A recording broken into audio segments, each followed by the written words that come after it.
So welcome back on stem बाबा। आप सभी का बहुत बहुत स्वागत है। हम चैप्टर कंप्लीट कर चुके थे potential energy and conservation of energy, and इसमें हमने 5 टॉपिक्स पढ़े थे। फर्स्ट 2 टॉपिक्स पे हम क्वेश्चंस ऑलरेडी डिस्कस कर चुके हैं। आज बारी है थर्ड टॉपिक की, which is conservation of mechanical energy. आज हम इस टॉपिक पे इन डिटेल क्वेश्चन डिस्कस करने वाले हैं।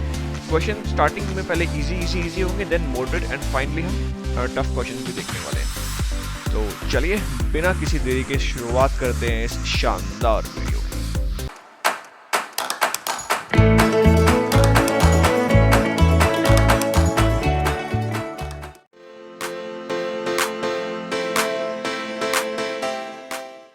सो ये है पहला क्वेश्चन, एंड यहाँ पे कह रहे हैं कि आप बॉल थ्रो करते हो इन द अपवर्ड डायरेक्शन। तो मान लो यहाँ से आप बॉल आपने थ्रो की in the upward direction, and ये यहाँ पे आके मैक्सिमम हाइट पे आई, and then it will come back. Okay, अब आपका फ्रेंड क्या करता है? It drops an identical ball straight downward to the ground from the same height. तो आपका फ्रेंड ने क्या किया, यहाँ से सेम हाइट से, इसी हाइट से बॉल ड्रॉप की in the downward direction like this, और आपने ऐसे ड्रॉ किया, ऐसे थ्रो की थी बॉल। तो हमें ये बताना है कि is the change in kinetic energy greater than, less than और equals to the change in kinetic energy of your friend's ball. तो देखो यार, यहाँ पे जो चेंज इन काइनेटिक एनर्जी होगी that will depends on the change in potential energy, and क्योंकि दोनों ही केस में हाइट सेम है, तो जो चेंज इन पोटेंशियल एनर्जी है वो दोनों ही केस में, बेसिकली ग्रेविटेशनल पोटेंशियल एनर्जी दोनों ही केस में सेम है। तो इसलिए हम कहेंगे कि change in kinetic energy in both cases will be same, क्योंकि change in gravitational potential energy same है फॉर बोथ द बॉल। तो ये था इसका आंसर। अब मूव ऑन करते हैं नेक्स्ट क्वेश्चन पे। सो ये है नेक्स्ट क्वेश्चन, एंड यहाँ पे कह रहे हैं when a ball of mass m is dropped from rest from a height of h। मतलब मान लीजिए सरफेस से कुछ हाइट h पे आपने एक बॉल m जिसका मास m था आपने ड्रॉप की, and this height is h। तो जब ये लैंड हुई होगी उस टाइम इससे कुछ काइनेटिक एनर्जी रही होगी, लेट इट बी k। अब सेकेंड केस में कह रहे हैं कि now suppose a second ball of mass 4m is dropped from rest from a height of h over 4। देखो ये भी हम रेस्ट से ड्रॉप करते हैं, बट इसमें थोड़ा चेंज है। मास इसका हो जाता है 4m बॉल का, और जो ये हाइट हो जाती है ये हो जाती है h over 4। तो हमें ये बताना है कि जब ये इस पॉइंट पे सेम यहाँ पे जब सरफेस पे पहुंचेगी उस वक्त उसकी काइनेटिक एनर्जी क्या रही होगी। यहाँ पे तो k था, तो क्या यहाँ पर भी k रहेगी? क्या 2k हो जाएगा? क्या k/2 हो जाएगा? क्या 4k हो जाएगा? ये सब हमें बताना है। तो देखो, अगर हम चेंज इन पोटेंशियल एनर्जी देखें दोनों ही केस में, फर्स्ट केस में अगर मैं देखूं तो चेंज इन पोटेंशियल एनर्जी कितना है? mgh है। मास g तो होता है स्टैंडर्ड, h जो हाइट हमें दे रखी है। सेकेंड केस में अगर मैं देखूं तो चेंज इन पोटेंशियल एनर्जी क्या होगा? इस बार मास हो गया 4m, g तो सेम ही है, और इस बार हाइट दे रखी है h over 4। तो ये भी कितना आ गया? mgh ही आ गया। मतलब दोनों ही केस में gravitational potential energy same change हुई है, तो काइनेटिक एनर्जी भी सेम चेंज हुई होगी। इसका मतलब यहाँ पे भी सेकंड केस में भी जो काइनेटिक एनर्जी होगी when it reaches to the ground that will be k। I hope कि आपको क्वेश्चन समझ में आया होगा विद सॉल्यूशन। अब मूव ऑन करते हैं नेक्स्ट क्वेश्चन पे। सो ये है नेक्स्ट क्वेश्चन, एंड यहाँ पे कह रहे हैं a player passes 0.6 kg basketball down court for a fast break. मतलब एक प्लेयर बॉल पास कर रहा है, तो सपोज ये बास्केटबॉल है and it passes to the another player, and यहाँ पे ये प्लेयर इसको कैच कर लेता है। ठीक है, अब हमें बोल रहे हैं कि the ball leaves the player's hand with a speed of 8.30 metre per second.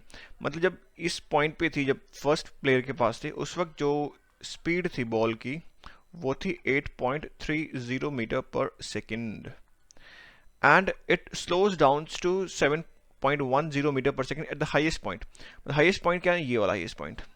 तो इस पॉइंट पे जो इसकी स्पीड हो जाती है वो हो जाती है 7.10 मीटर पर सेकेंड। ऐसे क्वेश्चंस हमने काफ़ी किए थे when we were discussing the projectile motion, and उसमें हमें काफ़ी टाइम लगता था सॉल्व करने के लिए। बट अब जब हम कंजर्वेशन ऑफ एनर्जी से इसको सॉल्व करेंगे तो बहुत आसानी से क्वेश्चन सॉल्व होंगे। तो चलिए ठीक है, ए पार्ट में निकालना है कि ignoring the air resistance, how high above the release point is the ball when it is at maximum height?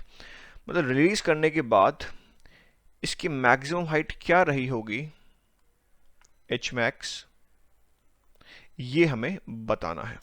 तो अगर मैं इस पॉइंट और इस पॉइंट के बीच में कंजर्वेशन ऑफ एनर्जी लगा दूं तो अपना क्वेश्चन इजीली निकल जाएगा। बोलो यार। तो मैं लिख सकता हूं कि E1 मतलब mechanical energy at point 1 that should be equals to mechanical energy at point 2 by using the conservation of energy. Okay, तो ये होता है initial kinetic plus initial potential. Potential को हम बेसिकली यूआई से दिखाते हैं, मतलब दिस इज इनिशियल तो यूआई लिख दिया, then final kinetic and final potential, correct. अब यहां से इनिशियल काइनेटिक क्या होगी, half M V I square, बोलो यार, प्लस इनिशियल पोटेंशियल। अब देखो हमें रेफरेंस डिफाइन करना पड़ेगा कि पोटेंशियल हम किस रेफरेंस पे हम पोटेंशियल जीरो मान रहे हैं। आप चाहो तो कहीं पे भी ले सकते हो, यहाँ पे ले लो, सेकंड पॉइंट पे ले लो, फर्स्ट पॉइंट पे ले लो, कहीं यहाँ ले लो, जो मर्जी ले लो, बस चेंज इन हाइट यहाँ मैटर करता है for calculating the potential energy. तो मैं यहाँ पे जीरो ले रहा हूँ, that would be convenient for me. तो ये वाई एक्सिस है, यहाँ एक्स एक्सिस है, एंड यहाँ पे वाई इक्वल्स टू जीरो है। तो फर्स्ट पॉइंट पे जो पोटेंशियल एनर्जी होगी वो जीरो होगी क्योंकि रेफरेंस हमने वही लिया है, is equals to final kinetic energy, मतलब यहाँ पे तो हाफ एम वी स्क्वायर हो जाएगा, एंड फाइनल पोटेंशियल तो ये हो जाएगा एम जी, रेफरेंस से कितना ऊपर गया, एच मैक्स, तो ये एच मैक्स हो गया। लगाना आ गया कंजर्वेशन ऑफ एनर्जी हम कैसे यूज करते हैं। अब तो कुछ बचा नहीं है, आप वैल्यूज पुट कीजिए एंड एंजॉय। सो बेसिकली मैं पहले काम करता हूँ, रीअरेंज कर दे रहा हूँ टर्म्स को। तो 1/2m वी आई स्क्वायर, अगर मैं इस वाले टर्म को यहाँ लेफ्ट साइड लेके जाऊंगा तो ये हो जाएगा माइनस, तो हाफ एम वी स्क्वायर, तो मैं इसको हाफ एम कॉमन ले लूँ तो वी स्क्वायर ऐसे लिख सकता हूँ, and is equals to M G H max, and यहाँ से m और m तो कैंसिल हो जाएगा। तो बेसिक जो एक्सप्रेशन आएगा एच मैक्स का, that would be equals to V I square minus V divide by 2g।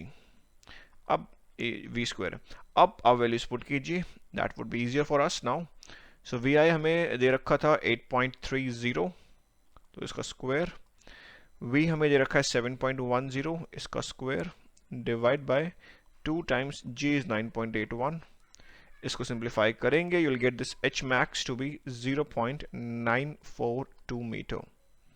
तो इतना h max होगा। सोचिए अगर सेम क्वेश्चन को हम काइनेमेटिक इक्वेशंस या जो प्रोजेक्टाइल मोशन में जितनी हमने इक्वेशंस पढ़ी थी उसको सॉल्व करके, उसको यूज करते हुए इसको सॉल्व करते, तो हमें बहुत टाइम लगने वाला था। एंड हमें ये एंगल थीटा पता होना चाहिए था, किस एंगल थीटा पे आप इसको फेक कर रहे हो, तब जाके आप एच मैक्स निकाल पाते। तो ये सब कुछ चीज़ें थी, बट यहाँ पे हमने कंजर्वेशन ऑफ एनर्जी लगाया एंड ईजिली हमने क्वेश्चन सॉल्व कर दिया। सेकंड पार्ट में कह रहे हैं कि how would doubling the balls mass effect the result in part A. देखो अगर आप मास को डबल करो, 4 गुना करो, 5 गुना करो, जो एच मैक्स है इसका एक्सप्रेशन क्या है, ये आया, यहाँ पे मास की कोई टर्म ही नहीं है, तो मास पे ये इंडिपेंडेंट है हाइट, तो basically it will not depend on the mass. तो जो हमारा जो रिजल्ट होगा वो सेम ही रहेगा अगर आप मास को डबल करते हो तो। अब मूव ऑन करते हैं नेक्स्ट क्वेश्चन पे। सो ये है नेक्स्ट क्वेश्चन एंड यहाँ पे कह रहे हैं कि एक एप्पल जिसका मास है 0.21 kg, it falls from a tree to the ground 4 meter below. तो मान लीजिए यहाँ पे ग्राउंड है अपने पास एंड 4 मीटर ये हाइट है, 4 मीटर, एंड ये हमारे पास एप्पल है जिसका मास हमें दिया हुआ है 0.21 kg। ठीक है, अब हमें बताना है कि एप्पल्स काइनेटिक एनर्जी के क्या होगी, gravitational potential energy of the system you क्या होगी, और टोटल मैकेनिकल एनर्जी ई क्या होगी, कब at a height of 4 meter, 3 meter, 2 meter, 1 meter and at 0 meter. And यहां पे हम ले सकते हैं this is y equals to 0। Okay, तो देखो जब इनिशियल पॉइंट पे अगर आप देखें when the height is 4 meter, तो पोटेंशियल एनर्जी कितनी होगी, mgh, मास कितना दे रखा, 0.21, g स्टैंडर्ड होता ही है, h 4 मीटर है, इसको आप पुट करोगे values, you will get this value to be 8.2 joules. अच्छा, इस पॉइंट पे इसकी जो स्पीड है वो 0 है एट द इनिशियल पॉइंट, तो काइनेटिक एनर्जी क्या हो जाएगी, ज़ीरो। फर्स्ट पॉइंट पे काइनेटिक एनर्जी होगी ज़ीरो। एक काम करते हैं, थोड़ा कंफ्यूजन ना हो, इसको मैं बोल देता हूँ कि ए पॉइंट, इनिशियल पॉइंट को मैं बोल रहा हूँ ए पॉइंट। तो यू ए मतलब इस पॉइंट पे जो है पोटेंशियल एनर्जी इतनी है ऑफ द सिस्टम, एंड यहाँ पे काइनेटिक एनर्जी यहाँ पे ज़ीरो है। अब 1 मीटर, अब 3 मीटर, मतलब एट पॉइंट बी, मैं इसको बी नाम दे रहा हूँ। तो अब हाइट कितनी हो गई है, 3 मीटर हो गई है। अच्छा, एक चीज़ और भूल गए हम कि मैकेनिकल एनर्जी भी बतानी है। तो total mechanical energy at point ए कितना होगा, u प्लस ए। तो 8.2 प्लस 0 तो 8.2 ही हो जाएगा। अच्छा, अब हम बात करते हैं यू बी की। तो ये कितना होगा, तो देखो जब हाइट 3 मीटर हो जाएगा तो ये कितना हो जाएगा एम जी। इस टाइम हाइट कितना हो जाएगा, 3 मीटर।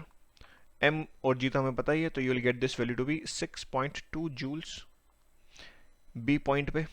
अच्छा, इस पॉइंट पे काइनेटिक एनर्जी कितनी होगी, तो देखो टोटल मैकेनिकल एनर्जी तो कांस्टेंट रहेगी हमेशा।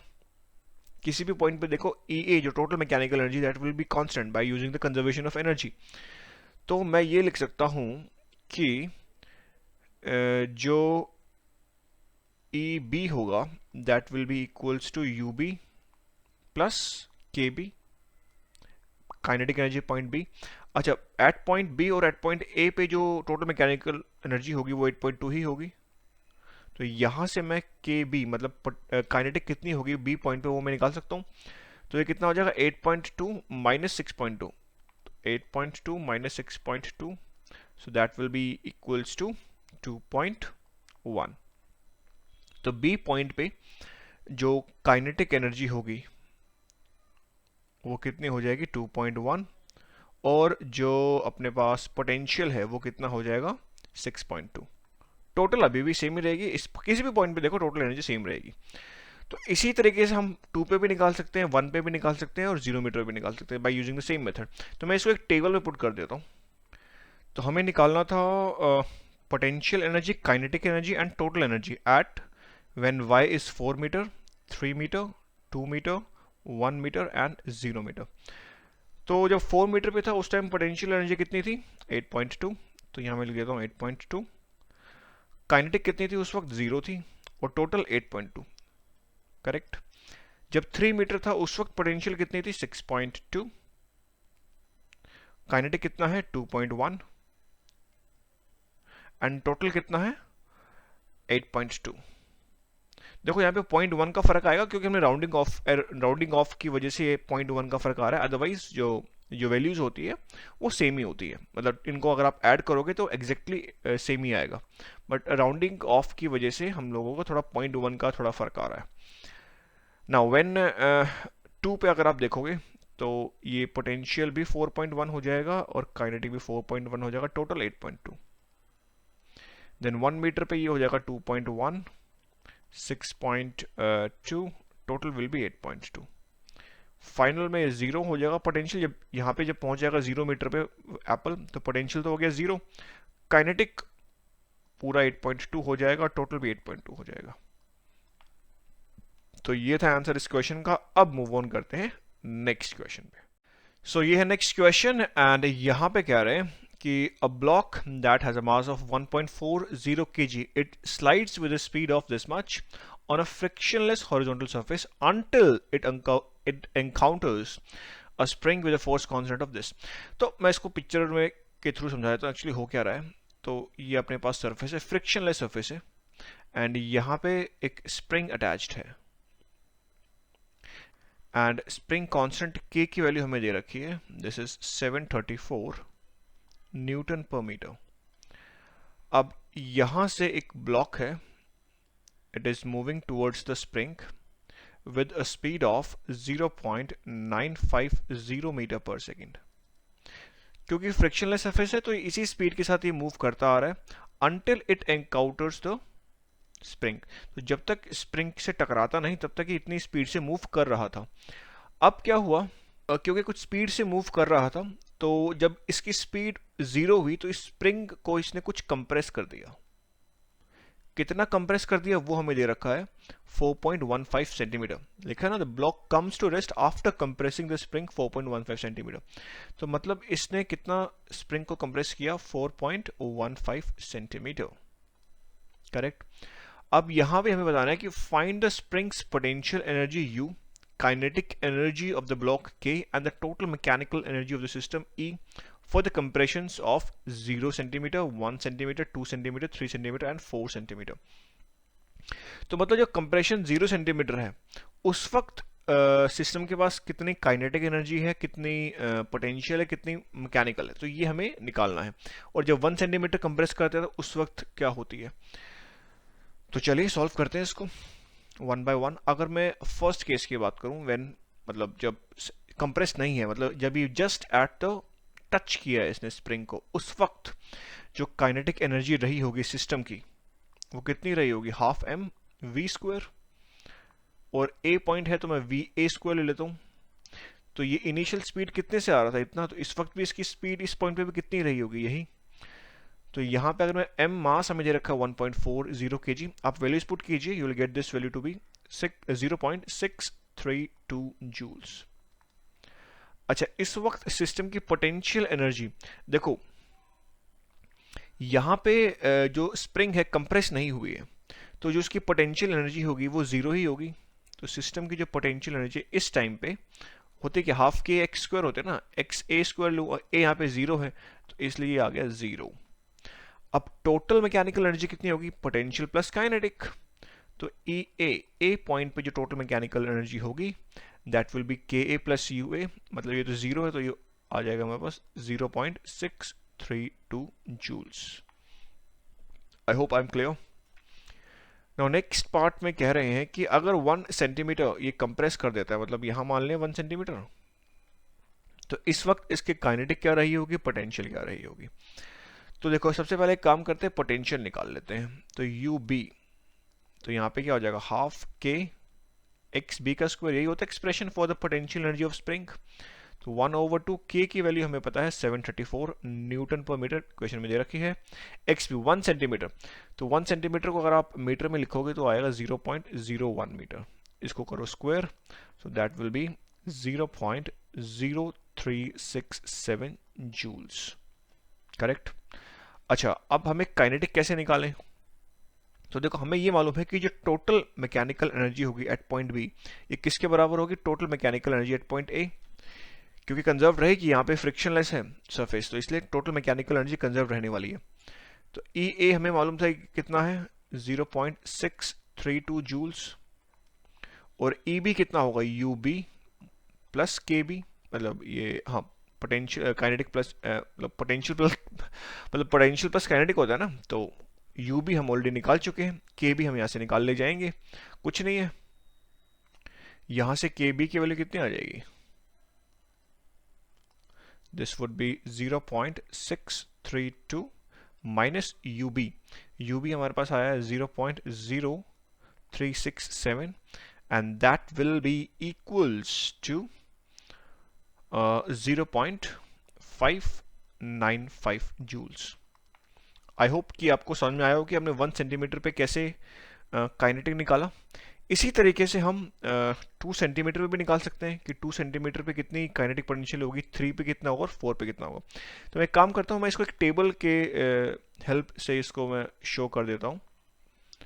तो देखो सबसे पहले क्या था कि ये कंप्रेस नहीं थी, मतलब 0 सेंटीमीटर पे, देन 1 सेंटीमीटर पे, 2 centimetre, 3 centimetre and 4 centimetre.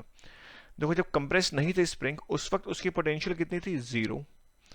Kinetic कितनी थी अपने पास, ब्लॉक के पास 0.632, तो 0.632 और टोटल इतनी ही होगी U प्लस के, सो 0.632 एंड जो टोटल मैकेनिकल एनर्जी होगी वो हर पॉइंट पे सेम रहेगी। तो मैं यहाँ पे भी लिख सकता हूँ 0.632, सेम यहाँ पे लिख सकता हूँ 0.632 एंड सेम यहाँ पे और सेम ही यहाँ पर, करेक्ट।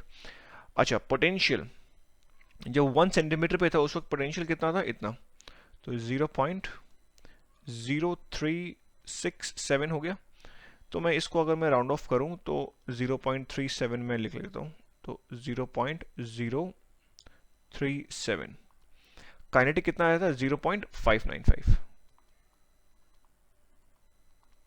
नेक्स्ट सिमिलरली इसी मेथड के साथ हम 2 सेंटीमीटर पे निकाल सकते हैं, तो कितनी वैल्यू आएगी आप खुद करना है इसको, 0.147 आएगा एंड काइनेटिक आ जाएगा 0.485, ये हो जाएगा 0.330, दिस वुड बी 0.302, बट ये टोटल तो सेम ही रहेगा, तो 0.587 आएगा एंड दैट वुड बी 0.045।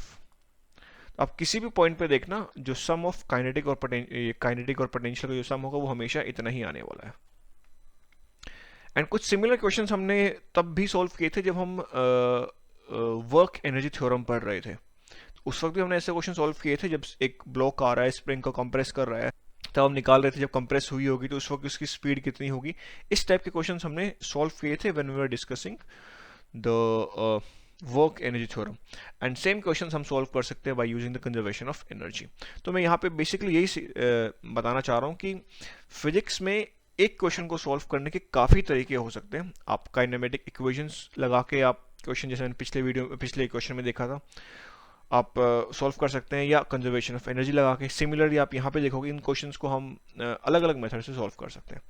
अब मूव ऑन करते हैं नेक्स्ट क्वेश्चन पे। सो ये है नेक्स्ट क्वेश्चन एंड यहाँ पे कह रहे हैं 5.76 kg rock is dropped and allowed to free fall, and हमारा एम क्या है, हमें निकालना है initial kinetic energy, final kinetic energy sorry, and the change in kinetic energy for the first 2 meter of the fall and the second 2 meter of the fall. मतलब यहाँ पे कुछ आप मान लीजिए रॉक है जिसका मास हमें दे रखा है 5.76 kg। तो जब ये 2 मीटर ड्रॉप होगी तब यहाँ पे काइनेटिक क्या होगी और यहाँ पे काइनेटिक क्या होगी वो हमें निकालना है। जब नेक्स्ट 2 मीटर जब ये फॉल होगा उस वक्त चेंज इन काइनेटिक एनर्जी क्या होगी ये हमें निकालना है। देखो क्वेश्चन तो simple, it is based on the conservation of mechanical energy. ये क्वेश्चन को सॉल्व करने का मेरा मोटिव यही है कि आपको ये चीज़ समझ में आए कि जो पोटेंशियल एनर्जी है हम किसी भी रेफरेंस पे जीरो मान सकते हैं। जब हम टॉपिक पढ़ रहे थे, चैप्टर पढ़ रहे थे, उस वक्त भी मैंने चीज़ समझाई थी कि हम किसी भी रेफरेंस को, पोटेंशियल को जीरो मान सकते हैं। ये आपकी इच्छा पर निर्भर करता है। आज मैं इसको प्रूफ भी कर देता हूँ, उस वक्त भी किया था, आज फिर से बता देता हूँ।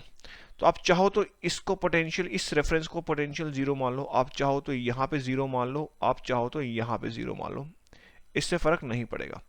तो सपोज कि मैं यहाँ पे जीरो मान लेता हूँ, नीचे यहाँ पे पोटेंशियल जीरो है मान लो, तो ये हाइट कितनी होगी पोटेंशियल से, मान लो ये वाई आई है इनिशियल, एंड ये हाइट कितना है वाई एफ है, करेक्ट।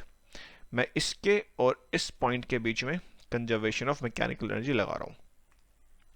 तो initial kinetic plus initial potential ये किसके बराबर होगा, final kinetic plus final potential. बोलो यार। अब देखो initially it is dropped from rest, तो इनिशियल जो काइनेटिक होगी वो तो जीरो हो जाएगा। इनिशियल पोटेंशियल कितना होगा, देखो मास है m, g है। अब रेफरेंस से आप देखोगे, अब यहां पे आपने जीरो लिया तो रेफरेंस से इसकी हाइट कितनी है वाई आई, तो इसको मैं वाई आई लिख देता हूं। अच्छा सेकंड पॉइंट पे काइनेटिक क्या रही होगी ये हमें नहीं मालूम, तो के एफ मैं लिख लेता हूँ एज इट इज।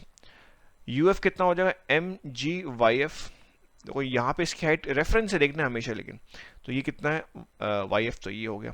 तो यहाँ से के एफ का एक्सप्रेशन कितना आ जाएगा एम जी वाई आई माइनस वाई एफ। बोलो यार, करेक्ट। तो m और g तो हमें मालूम है कितना है, मास हमें दे रखा 5.76 kg एंड g तो स्टैंडर्ड होता ही है 9.81 मीटर पर सेकंड स्क्वायर। वाई आई माइनस वाई एफ, देखो ये वाई आई है ये वाई एफ, तो दोनों का डिफरेंस लेके तो कितना आएगा 2 मीटर। तो आप ये चीज देख रहे हो कि जो पोटेंशियल एनर्जी का चेंज है it depends on the change in height. अब कल का बच्चा बोलता है यार आपने तो वाई जो एनर्जी जो पोटेंशियल है यहाँ पे जीरो लिया, अगर मैं यहाँ जीरो ले लूँ तो बोलो ले लो, कोई दिक्कत नहीं है, आप यहाँ पे भी जीरो मान सकते हो, कोई प्रॉब्लम नहीं है। तो अगर यहाँ पे अगर आप जीरो मानोगे तो इस केस में जो ये वाई एफ होगा वो कितना हो जाएगा, ये होगा वाई एफ, और वाई आई लोगे तो ये होगा वाई आई। बोलो यार। और इस केस में भी आप वाई आई माइनस वाई एफ करोगे तब भी यही आएगा 2 मीटर। तो इससे बिल्कुल भी फर्क नहीं पड़ता कि आप कहां पे पोटेंशियल जीरो मान रहे हो, जो आपका रिजल्ट है that will remain the same. आप चाहो तो बीच में ले लो, यहाँ पे ले लो पोटेंशियल जीरो, तब भी वही आएगा। यहाँ टॉप मोस्ट पर ले लो पोटेंशियल जीरो, तब भी वही आएगा, क्योंकि चेंज इन हाइट तो वही हुई ना 2 मीटर। आप चाहे यहाँ जीरो लो चाहिए कहीं भी ले लो। तो ये क्वेश्चन का सॉल्व करने का मोटिव यही था। तो यहाँ से जो के एफ की जो वैल्यू आ जाएगी दैट वुड बी 113 जूल्स। तो अगर मैं चेंज इन काइनेटिक एनर्जी निकालूं जो कि के एफ माइनस के आई होगी, तो के आई तो जीरो था, के एफ इतना है, तो बेसिकली चेंज इन काइनेटिक कितना आ जाएगा 113 जूल्स। अब मैं नेक्स्ट की बात करता हूँ, नेक्स्ट 2 मीटर, मतलब जब यहाँ से यहाँ जाता है। तो सेम अब मैं इस पॉइंट 2 और 3 के बीच में हम कंजर्वेशन ऑफ मैकेनिकल एनर्जी लगा देते हैं। तो मैं लिख सकता हूँ कि जो सेकंड पॉइंट पे काइनेटिक है प्लस जो सेकंड पॉइंट पे पोटेंशियल है that would be equals to जो थर्ड पॉइंट पे काइनेटिक है और जो थर्ड पॉइंट पे पोटेंशियल है। बोलो यार, ठीक है, क्लियर है कि नहीं है? तो देखो सेकंड पॉइंट पे काइनेटिक कितनी है वो हम निकाल चुके हैं, ये है हमारे पास 113 जूल्स प्लस सेकंड पॉइंट पे पोटेंशियल कितना है। तो देखो यहाँ पे मैं रेफरेंस तो यहीं से ले रखा है तो मैं यहीं से मानूंगा, तो ये कितना है y2 है, और इसका देखो तो ये कितना है रेफरेंस है, ये y3 ले लेता हूँ इसको। तो u2 कितना हो जाएगा mgy2, k3 हमें निकालना है, ये हो जाएगा mgy3। तो यहां से अगर आप रीअरेंज करोगे टर्म्स को तो जो k3 का एक्सप्रेशन आएगा that would be 113 joules plus mg, ये को अगर मैं इधर ले जाऊं तो ये हो जाएगा y2 माइनस y3। अब देखो y2 माइनस y3 ये कितना होगा, y2 इतना है, y3 ये, तो y2 माइनस y3 डिफरेंस कितना है, 2 मीटर तो आया। तो 113 जूल्स प्लस मास हमें दे रखा है 5.76, जी स्टैंडर्ड होता है 9.81 और ये 2 मीटर। इसको सिंप्लीफाई करोगे तो K3 की वैल्यू आ जाएगी 226 जूल्स। तो यहाँ से भी अगर मैं चेंज इन काइनेटिक एनर्जी निकालूं for the second meter that would be 226 minus 113 and that will also be equals to 113 joules. मतलब आप देख रहे हो कि क्योंकि दोनों केस में 2 मीटर वो नीचे गया है, तो इसमें भी जो चेंज इन काइनेटिक आया वो कितना आया 113 जूल्स, और इस केस में भी क्योंकि 2 मीटर ही नीचे गया है तो कितना आया 113 जूल्स। इसको मैं डायरेक्टली भी सॉल्व कर सकता था क्योंकि मैं एक एक स्टेप दिखाना चाहता था, इसलिए मैंने पूरे एक लेंदी प्रोसेस देखा। बट अगर मैं इसको डायरेक्टली सॉल्व करता तो मैं लिख सकता था कि जो चेंज इन पोटेंशियल होगा between any two point plus जो चेंज इन काइनेटिक होगा between any two point that will be equals to 0, क्योंकि हमें पता है कि जो चेंज इन मैकेनिकल एनर्जी होता है वो 0 होता है फॉर कंजर्वेटिव फोर्सेस। एंड यहाँ पे क्योंकि हमें फ्रिक्शन को इग्नोर करना है, यहाँ पे लिखा नहीं है but we can say that no friction is here. तो क्योंकि जो चेंज इन पोटेंशियल दोनों ही केस में सेम है, क्योंकि 2-2 मीटर ही सेम बॉडी 2-2 मीटर नीचे गया है, तो इसलिए जो चेंज इन काइनेटिक एनर्जी आएगा वो सेम ही आएगा दोनों केस में। तो ये चीज़ मैं डायरेक्टली भी लिख सकता था। तो आई होप कि अब आपको ये बिल्कुल क्लियर हो गया होगा कि इससे फर्क नहीं पड़ता है कि आप कहाँ पोटेंशियल एनर्जी को 0 लेके चल रहे हो, कहाँ नहीं लेके चल रहे हो।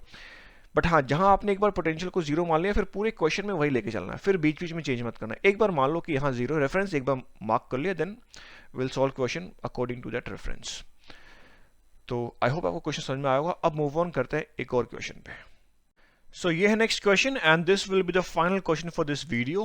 एंड एटवुड मशीन, ये एटवुड मशीन हमने पढ़ी थी जब हम डिस्कस कर रहे थे applications of Newton's laws season 1 में। तो वहाँ पे भी हमने ये एग्जांपल्स ऐसे सॉल्व किए थे। अब सेम एग्जांपल्स हम जो है कंजर्वेशन ऑफ मैकेनिकल एनर्जी का यूज़ करते हुए करेंगे। तो यहाँ पे कह रहे हैं कि आफ्टर, देखो इनिशियल ये स्टेज है ब्लॉक्स की, ये एक रॉप से कनेक्टेड है, यहाँ पे मास m1 है, मास m2 है, इनिशियल दोनों की जो स्पीड है वो 0 है। अब हुआ क्या, when they were released from the rest what happens कि जो हैवी ब्लॉक था वो नीचे की तरफ मूव किया और जो लाइट बॉक्स था वो ऊपर की तरफ मूव किया।